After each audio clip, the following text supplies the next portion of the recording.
우리나라의 등줄기를 이루고 있는 백두대간. 그 줄기를 품어하는 이곳 청태산.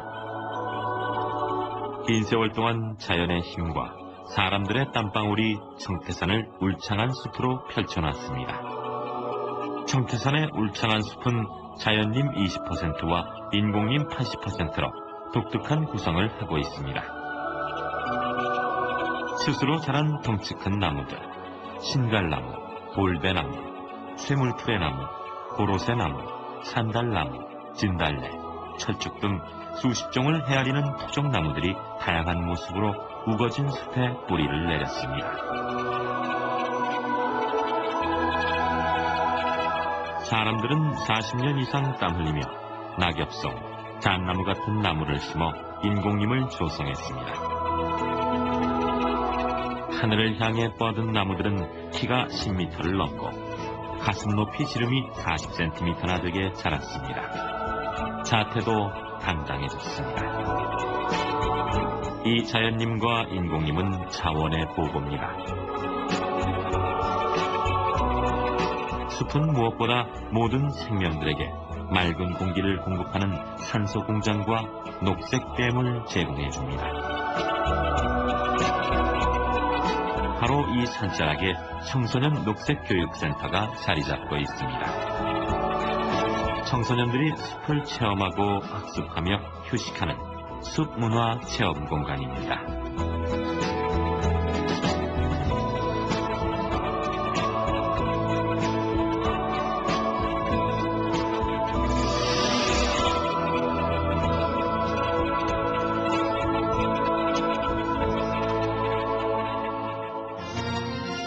청태산의 모습은 늘 같지만 숲은 그대로 머무는 것이 하나도 없습니다.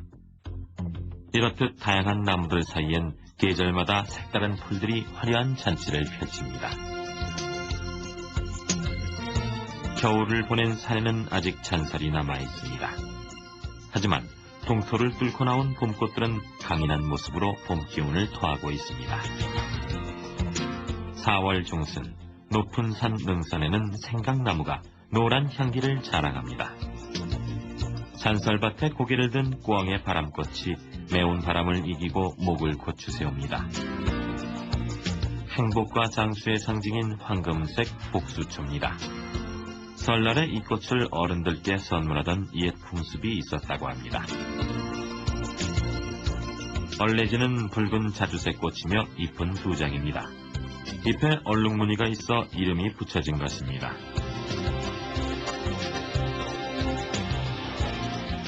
피나무 줄기를 꺾으면 붉은 피 같은 액체가 나옵니다. 그래서 피나물이란 이름이 붙여졌죠. 족돌이 풀은 잎 아래 묘한 모양의 꽃이 달려 있습니다. 땅에 붙은 꽃이 이름처럼 족돌이를 닮았습니다. 노루 비꽃은 백색, 자주색, 하몽색 3종이 있습니다. 잎모습이 노루의 귀털처럼 생겨 붙여진 이름이죠. 선갱이 눈은 여러 종이 있는데 꽃과 주변 모양이 마치 고양이의 눈을 닮았다고 해서 얻은 이름입니다. 봄꽃이 사라지고 초여름 꽃들이 줄지어 활짝 피었습니다.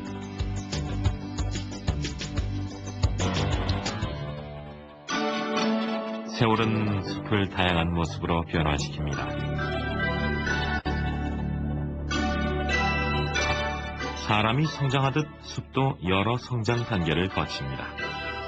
처음 풀들이 차지하고 도토리 같은 씨앗이 들어와 참나무류 같은 나무들이 자리 잡습니다.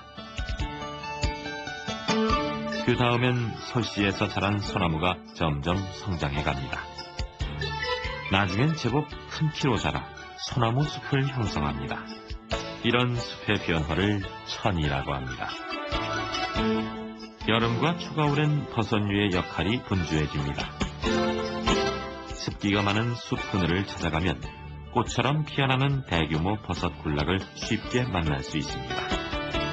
짧은 순간 피었다가 시드는 버섯들은 숲의 분해자 역할을 하는 중요한 존재입니다. 숲은 모든 생명들의 고향입니다. 땅 위의 개미와 기랍잡이, 풀잎의 노린재, 땅속의 지렁이 같은 것은 덩치가 작은 동물입니다.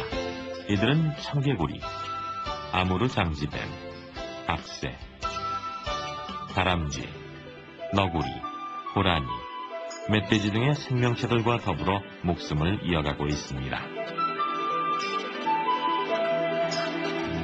제비나비는 황병나무 가지에 번데기를 붙입니다. 번데기가 갈라지면서 제비나비가 화사한 모습을 드러냅니다. 이 나비는 식물들의 꽃가루 바지 역할을 해줍니다.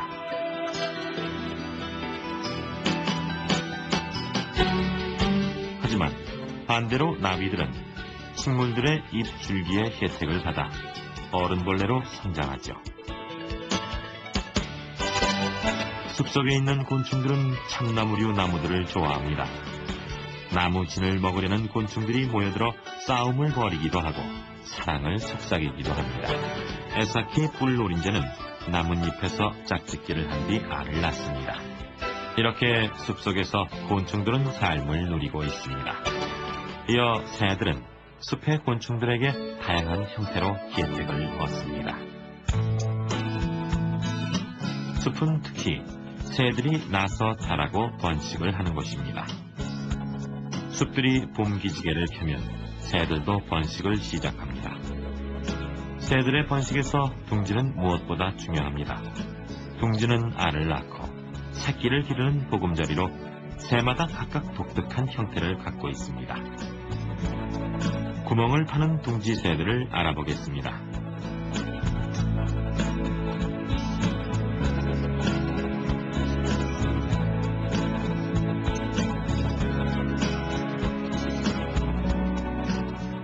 까막딱따구리가 나무줄기에서 벌레 사냥을 합니다.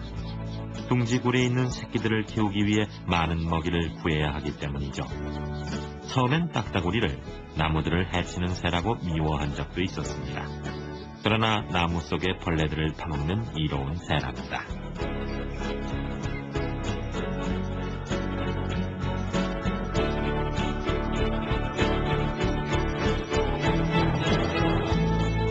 청딱따구리 부부가 번갈아가며 구멍을 팝니다. 머리에 빨간색이 보이는 놈이 수컷이죠. 큰 오색 딱따구리가 갖가지 곤충을 사냥해 새끼를 먹입니다. 이렇듯 딱따구리류는 주로 나무줄기에서 생활하기에 알맞게 곧고 날카로운 부리와 발톱, 그리고 단단한 꼬리깃을 갖고 있습니다.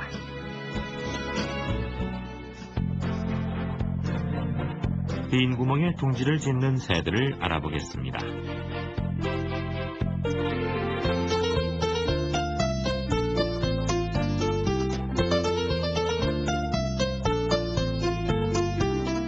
박새나 곤줄박이 같은 작은 새들은 빈 구멍에 둥지를 짓습니다. 박새가 나무 구멍에 있는 둥지로 먹이를 잔뜩 물어왔군요.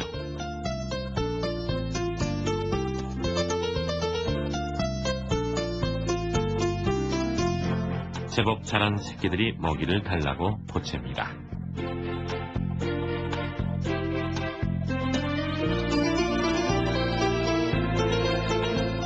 박새와 비슷한 곤줄박입니다. 둥지 앞에서 목욕하고 깃털까지 단장합니다.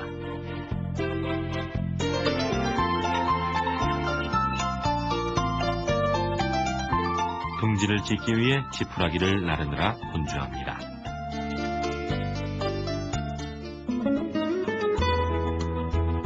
둥지를 빼앗는 새를 알아보겠습니다.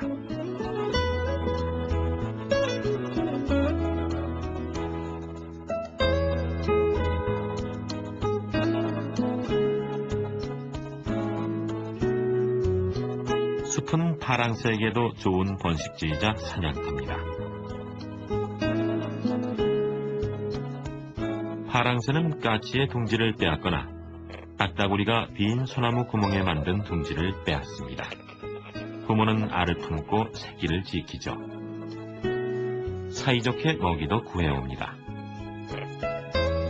잡은 먹이를 서로 어미들이 부드럽게 만들어 먹여줍니다.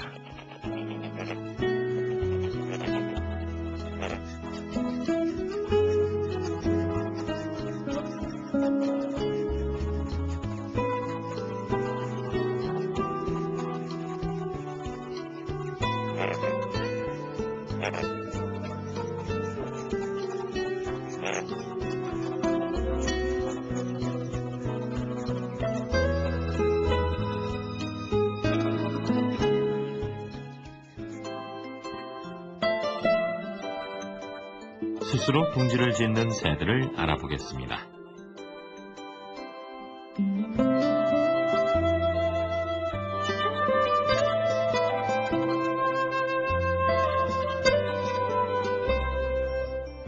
호랑지박이는 나무 줄기 가지에 이끼를 날라와 둥지를 짓습니다.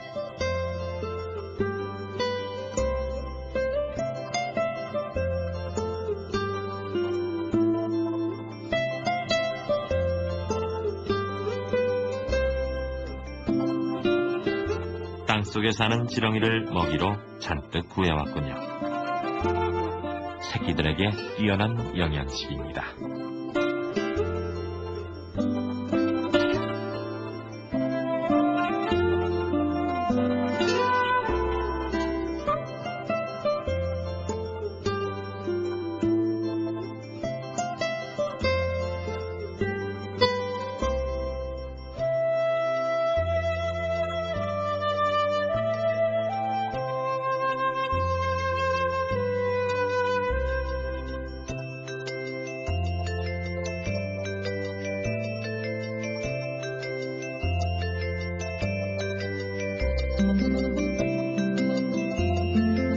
꾀꼬리는 주로 상수리나무 같은 키 큰 나뭇가지에 둥지를 짓습니다.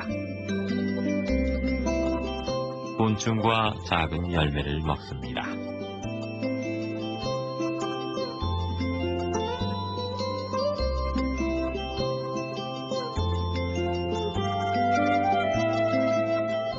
때까치와 꾀꼬리는 밥주걱 형태의 둥지를 만듭니다.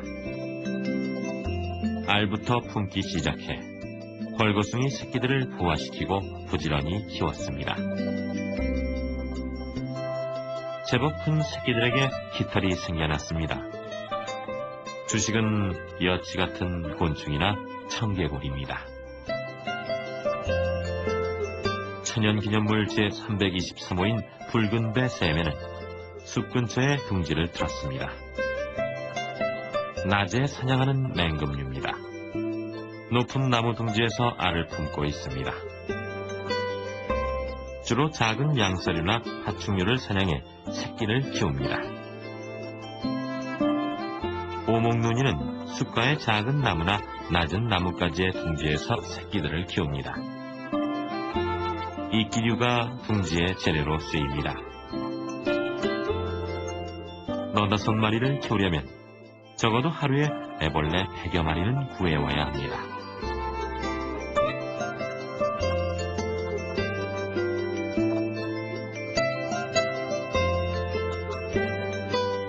붉은 머리 오목눈이는 오목눈이 둥지보다 더 가는 갈대줄기에 둥지를 만듭니다.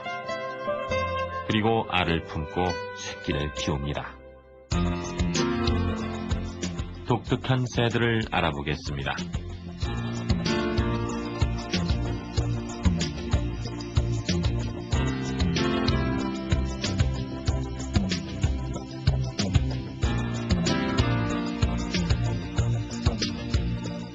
메뚜기들기는 낮에 짝짓기를 하고 먹이를 구합니다.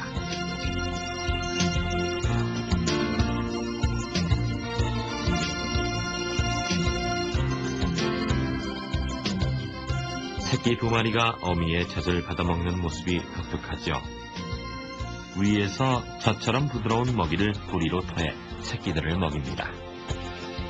새끼들은 아직 모이 주머니 형태를 갖추지 못했습니다.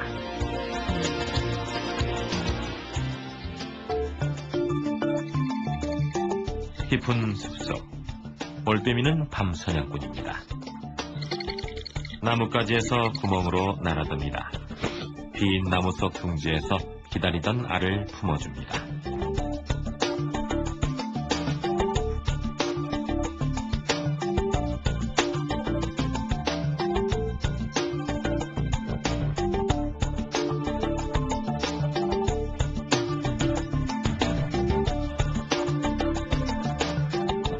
솜털이 부드러운 새끼 2마리. 배가 고픈 것 같군요.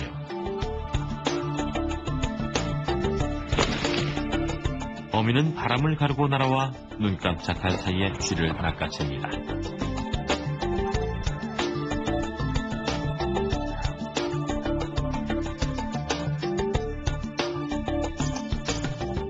어린 새끼들이 벌써부터 쥐를 먹습니다.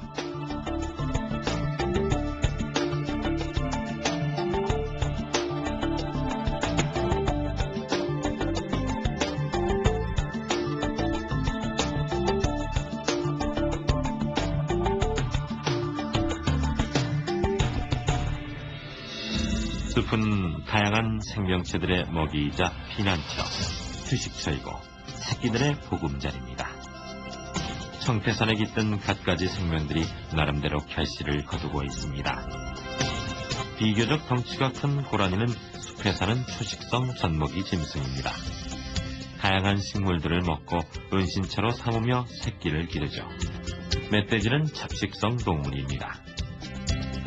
다람쥐와 청설모는 봄이면 부드러운 나뭇잎을 먹지만 가끔 곤충도 먹습니다.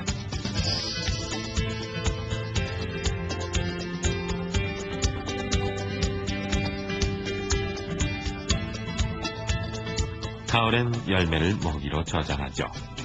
저장한 뒤 깜빡 잊어버린 나무 열매는 이듬해 봄 작은 싹으로 트기도 합니다.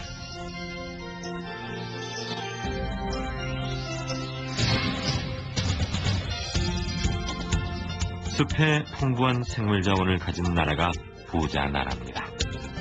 생물 자원 경쟁 시대에 살아갈 우리에게 숲은 무엇보다 소중한 재산입니다. 숲은 생물 다양성의 보고이자 생명문화재의 희망입니다.